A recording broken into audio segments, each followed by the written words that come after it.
Dito na punta sa isa. Okay, first item, ani nga crate, as in super light use. Ako siya gisukod-sukod gaganin na bala. Ako kani siya suto no. Sa ako ning dalaga.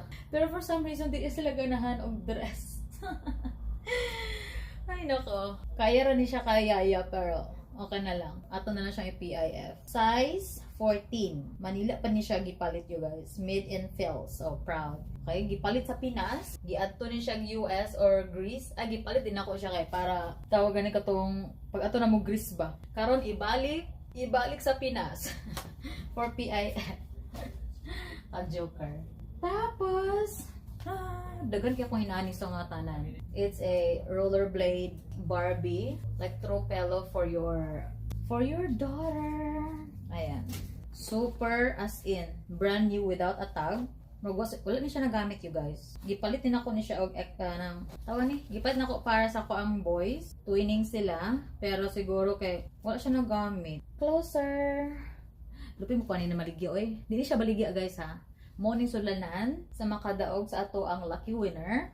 PIF Balikbayan box number 1. Diba? Number 1. That means there's more. So, banat na ta. Okay, this is from H&M. Size 5 or 6 years old.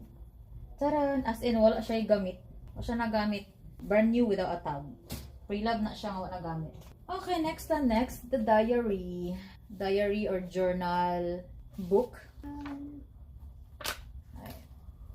Okay.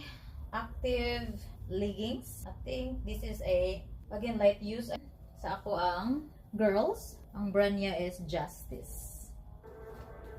Another pouch, makeup pouch katong hilig kay inyong yaya o ano itong every month. It's called FC. Every month guys, tawagan mag-register bitaw ka mga $10. Tapos mag-send sila og miscellaneous makeup or anything cosmetics. Pero no more na. Ay nako, PIF na lang ta. Okay, next. Hala, pagka super triple. Again guys, PIF dayon sa imong kaila. Tuon pud ta og PIF ha. Para happy ang all.